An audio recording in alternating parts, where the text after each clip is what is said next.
The elevator doors opened to the top floor of Harper & Sons Global, a tower of glass and legacy overlooking the San Diego Marina. For most, it was just another executive summit, but for me, Evelyn Harper, it was the first time I'd stepped into this building in 6 years. I was 24 the last time, fresh out of grad school, with a double major in finance and systems engineering, full of energy, ideas, and hope. I came to join the family business. Instead, I was humiliated. My Aunt Caroline Harper, the matriarch of the company, rejected my application, publicly claiming I lacked leadership instincts. My cousin Nathan laughed, adding that I wasn't Harper material. I walked out with my head held high and my heart in pieces. Today I wasn't here as the overlooked niece. I was here as the CEO of Apex Holdings, the very company their entire logistics division unknowingly relied on. They didn't know it yet, but the girl they pushed aside was now the one keeping their empire afloat. As I walked past the glass conference room, I caught a glimpse of Nathan speaking proudly about their anchor client. I smiled quietly to myself. If only they knew who was walking through the door next. 6 years ago, I stood in that same building, wearing a department store dress and clutching a folder of proposals I'd spent months perfecting. I remember the way Aunt Caroline didn't even look up when I entered the boardroom, how Nathan smirked before I said a word. They didn't see potential, they saw inconvenience. Carolyn made a point of rejecting me in front of the entire leadership team, talking about legacy and bloodline, as if innovation could only come from someone with the right last name. And me, I didn't fight it.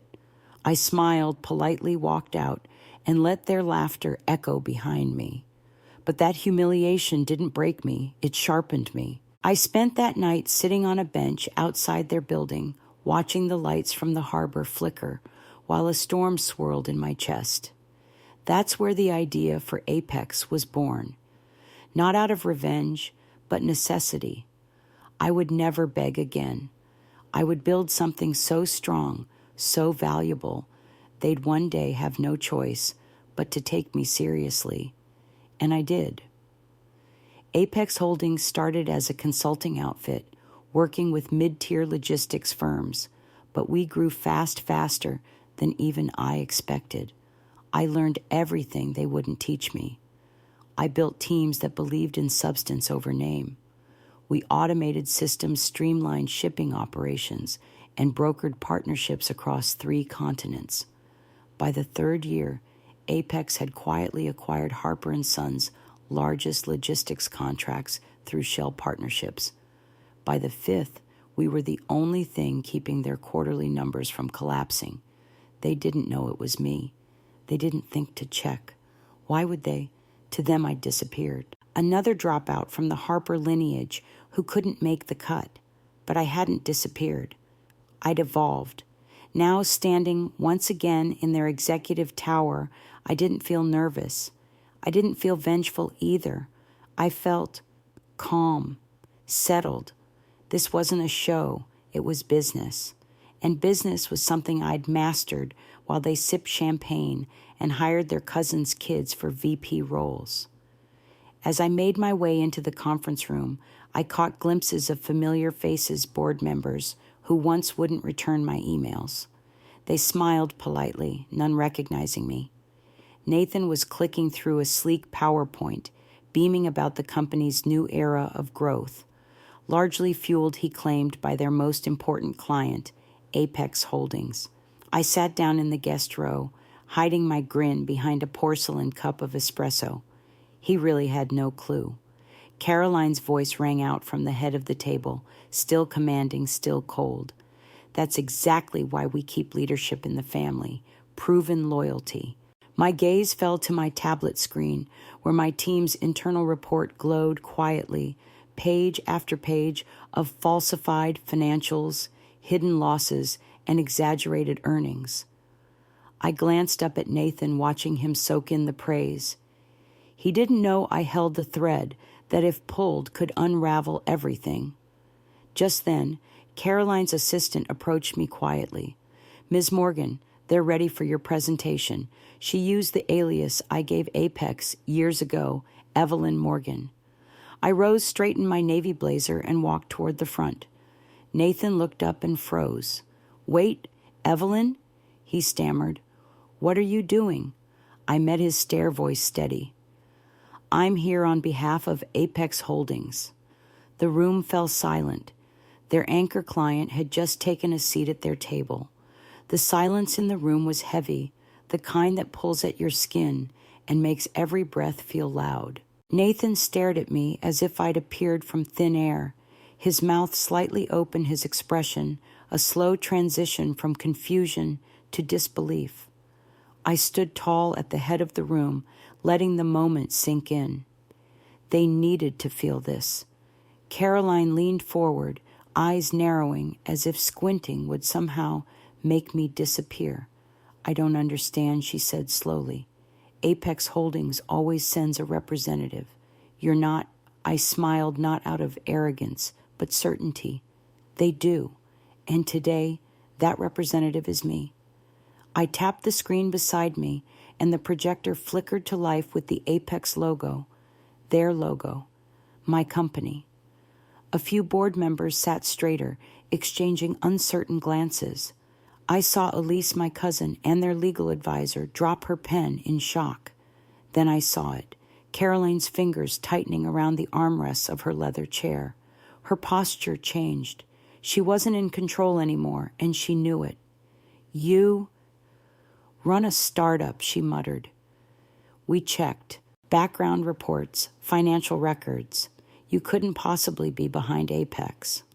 I raised a brow and pulled up the next slide. What you saw was a shell company, a clean front we designed on purpose. Apex Holdings, formerly known as Morgan Strategic, is wholly owned by me. I've been CEO for 6 years. A soft gasp rippled through the room. I kept going methodically, fact after fact, contract after contract. Each slide landed like a blow they didn't see coming. I didn't need to raise my voice or gloat. The numbers spoke loud enough. Apex's annual revenue was 3 times that of Harper & Sons. We operated in 12 countries, maintained partnerships with 9 Fortune 500 companies, and were responsible for over 80% of Harper's logistics income. Everything they thought they built was now standing on a foundation I had laid. Elise blinked hard and whispered, "This can't be right." I met her eyes calmly. "It's more than right. It's overdue." I watched Nathan as I said it. His face was pale hands, trembling slightly, as he scrolled through the summary report my team had quietly distributed moments earlier. "This isn't possible," he whispered. How could you have done all this?" I looked at him for a long second. "While you were busy protecting your family name, I was busy protecting the business." The room shifted. I felt it, cracks forming in their certainty, doubt trickling in. The same board members who dismissed me now looked unsettled eyes, darting between the reports, and the woman they had once told didn't belong, the woman who now held every card. Caroline finally spoke, her voice hoarse. "Why now? Why reveal this now?" I turned to the final slide, a breakdown of Harper & Sons' dependency on Apex. The numbers were undeniable. "Because your contracts are up for renewal in 5 days," I said, "and I'm no longer sure your company is stable enough to carry them." The panic was immediate and raw. I stepped back, letting the weight of those words settle. 5 days. Let that ring in their ears. The room cracked open like a fault line. Board members who once ignored me now leaned forward, flipping through pages of the audit my team had prepared. The rustle of paper mixed with sharp whispers and stunned disbelief. Nathan sat rigid, his hands gripping the arms of his chair, as if trying to steady himself. Caroline was still, her expression unreadable, but I could see the calculation behind her eyes. I had taken control of the room without raising my voice, without storming in with vengeance. This was never about retribution. It was about finally speaking the language they understood: power, influence, control. You can't just pull out of the contracts, Nathan said, his voice shaky. We have agreements in place, long-term renewals, exclusivity clauses. We'll sue if we have to. I looked at him without blinking. And when the SEC opens an investigation into the falsified earnings under your leadership, when regulators see the dependency your company has on a single client and realize that client was lied to, do you think a courtroom is where you want this fight? His face drained of color. I stepped closer to the table, calm and focused. These aren't threats, they're facts. Harper & Sons has violated core terms of our partnership, falsified metrics, misused funding, and masked operational losses. You're not in breach because I want you to be. You're in breach because you've been sloppy. Caroline finally broke her silence. We didn't know. We couldn't have known it was you behind Apex. Her voice was lower now, more human, less iron. We thought you'd left the industry. I met her eyes steady and unmoved. You didn't think. You dismissed. You assumed I disappeared because I didn't look like a Harper. But I didn't leave. I learned. I listened. I built something you couldn't control, and that terrified you whether you knew it or not. A wave of silence swept across the table again. I could feel the shame begin to settle in, not loud, but creeping, especially in the older board members, the ones who once nodded in approval when Caroline talked about keeping leadership in the bloodline. Now those same eyes flicked between me and the reports' faces, pinched with regret. And that's when I delivered the final line they weren't expecting. Tomorrow at 9 a.m., I'm calling an emergency audit review. My team will present a full forensic breakdown of your financial records. I suggest you show up prepared. Nathan shot to his feet. This is personal. You're trying to destroy us. I paused at the door, looked over my shoulder. No, Nathan. If I wanted to destroy you, I would have walked away quietly and let this place collapse under your mismanagement. I'm offering you a chance to fix it if you're smart enough to take it. Then I walked out, leaving them to sit with the numbers, the silence, and their first taste of powerlessness. The hallway outside the boardroom felt almost too quiet, like the air itself was holding its breath. My assistant James was already waiting by the elevators with a bottle of sparkling water and a quiet grin. How'd it go? He asked, his voice low. I didn't have to answer. The look on my face must have said everything. Exactly as planned, I replied, stepping into the elevator. As the doors closed behind us, I let out the first breath I'd held in hours. But it wasn't relief, it was control. A measured calm I had spent 6 years building. Every moment of that meeting had played out exactly the way I'd imagined it during long nights at my tiny apartment when Apex was still just an idea scribbled on napkins and whiteboards. As we descended, I pulled out my tablet and opened the full audit report. Numbers, charts, red flags, highlighted with precision. James had been instrumental, his team, embedded inside Harper & Sons for years, posing as consultants, gathering everything. And now with the contracts expiring in less than a week, they were out of time and out of places to hide. Are we ready for tomorrow? I asked. James nodded. Full breakdown of every manipulated ledger, every deferred loss, every lie Nathan tucked into those reports. They'll be lucky if we don't bring in federal regulators by Friday. I nodded slowly, absorbing the reality. It wasn't about taking them down. It was about holding them accountable. It was about showing the family that shut me out what earned leadership actually looked like. Not legacy, not bloodlines, results. By the time I reached my suite overlooking the harbor, the sun was already low, casting amber light across the water. I poured a glass of cold tea, sat at my desk, and opened the email that started it all. Still saved, Still untouched. Dear Evelyn, it began. While we admire your ambition, we feel you lack the leadership instincts required at Harper & Sons. I didn't need to read the rest. I knew every word by heart.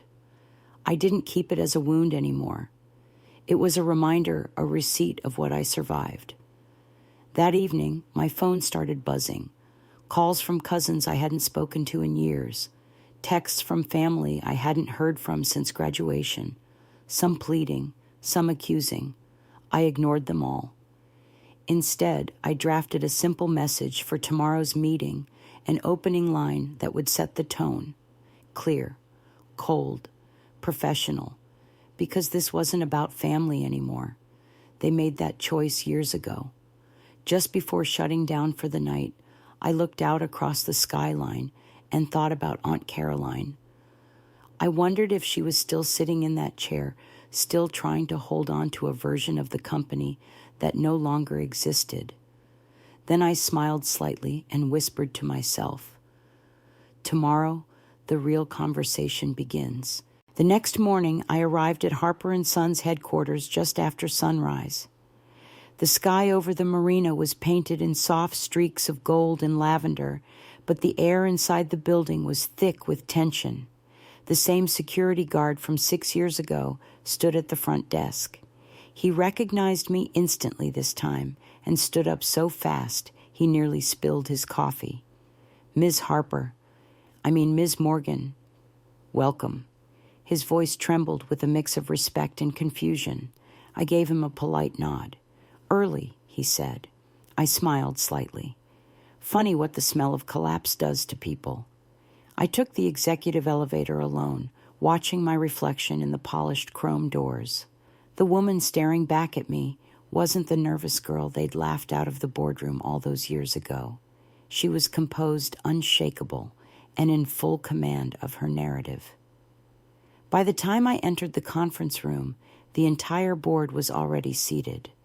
The room was quiet. Even Caroline didn't speak. Nathan sat hunched, surrounded by 2 corporate lawyers, pale and visibly rattled. Elise avoided my gaze completely.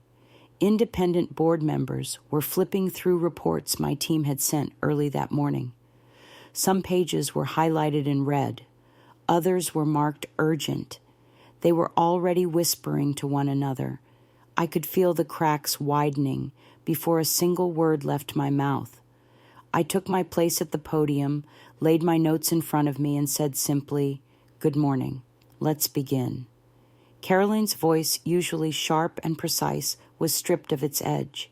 "Before we do this," she said quietly, "perhaps we could speak privately."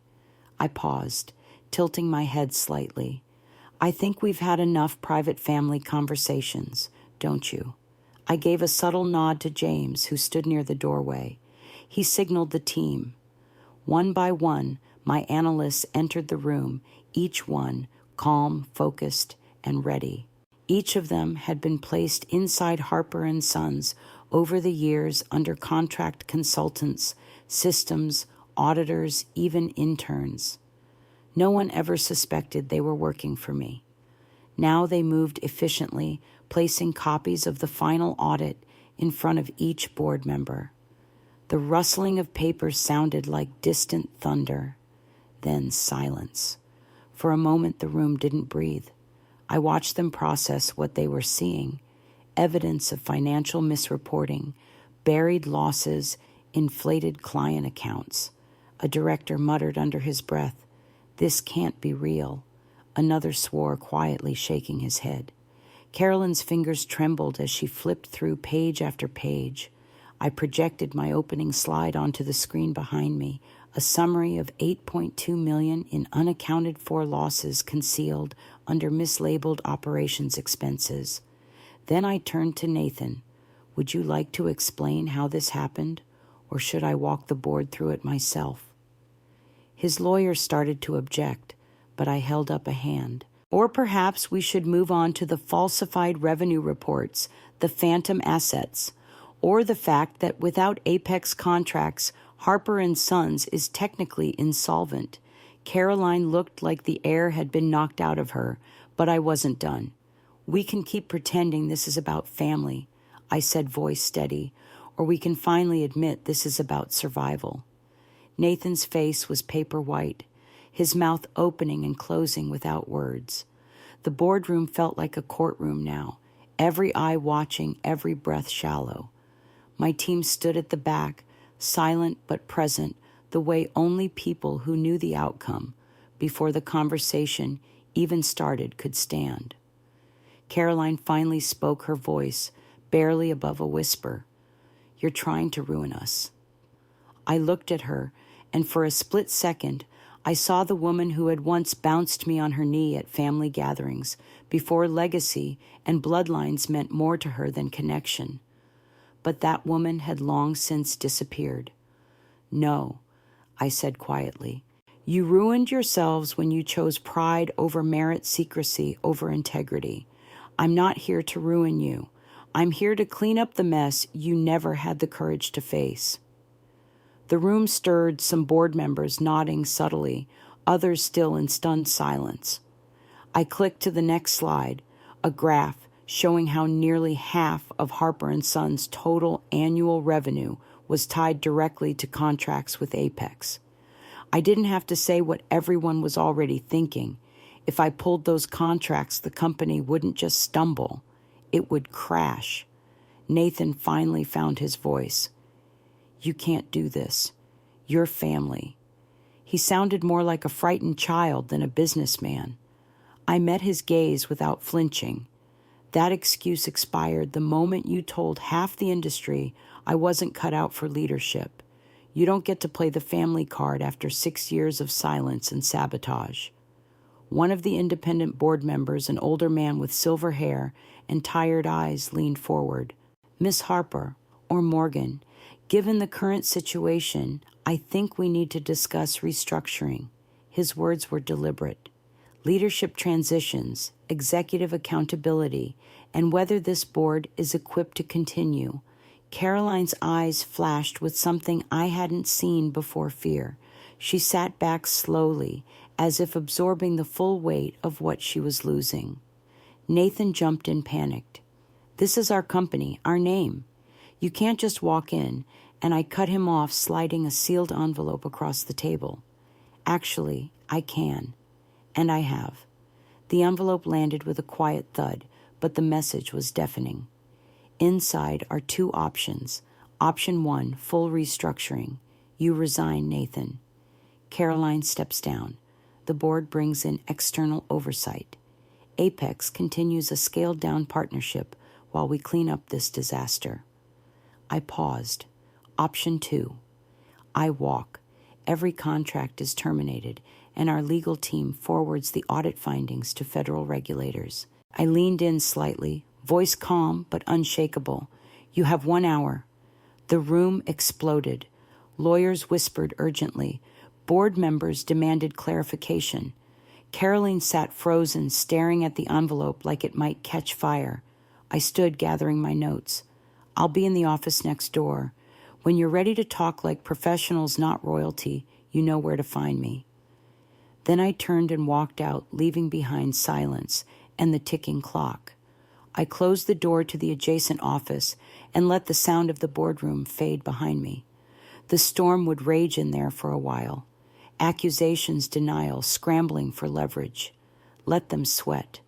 Let them finally feel what it was like to fight for something they thought they'd never lose. I placed my tablet on the desk, the one that would soon be mine, and stared out the window overlooking the Pacific. The view was breathtaking, but my thoughts were elsewhere, tangled somewhere between exhaustion and clarity. James entered quietly, carrying 2 fresh folders. "Still no decision?" he asked. I shook my head. "Not yet, but they're backed into a corner. They'll come around, if only to save themselves." I walked over to the small coffee bar and poured myself a cup, my hands steady. 6 years ago, I would have been shaking. Today, I was in control, not because I demanded it, but because I earned it. The board wasn't just looking at contracts and audits. They were looking at the woman they tried to forget, the woman they dismissed as irrelevant. And now she was the one deciding their fate. The irony wasn't lost on me. My phone buzzed on the desk. A message from my mother, Evelyn, whatever you're doing, please don't burn the whole family down. I stared at the screen for a long moment. My thumb hovered over the reply button, then pulled back. Not because I didn't care, because I cared too much. They'd never understand that this wasn't revenge. If I wanted revenge, I would have let Harper and Sons bleed slowly until there was nothing left. I would have let them be swallowed by their own incompetence. But that's not who I am. I didn't spend 6 years building Apex just to bury the past. I built it to prove something to myself more than anyone else, that I was enough, that I didn't need their permission to succeed. I sat down and opened one of the folders James had left. Inside were the termination letters, one for logistics, one for supply chain, both signed and dated. All I had to do was send them. With a single click, I could end it. But something held me back. Not doubt, just the weight of the moment. I thought about the younger version of myself, sitting outside this very building, broken and humiliated, watching the lights from the marina. She wouldn't recognize the woman I had become. Or maybe she would. Maybe she always knew I'd return, not to be welcomed, but to take control. I leaned back in the chair and closed my eyes for just a moment, listening to the hum of the city outside. A soft knock interrupted the silence. James stepped in again, his face unreadable. "They've made a decision," he said. I stood slowly brushing the front of my blazer. Let's hear it. But as I followed him back to the boardroom, I felt a new weight settle in my chest, not fear, not hesitation. It was something deeper, a quiet ache that even victory couldn't erase. By sunset, it was done. Nathan resigned without another word. Caroline, stripped of her authority, agreed to a quiet early retirement. The board voted unanimously to restructure, appointing a new executive team under Apex's oversight. As I watched them pack their legacies into cardboard boxes, I didn't feel triumph. I felt release.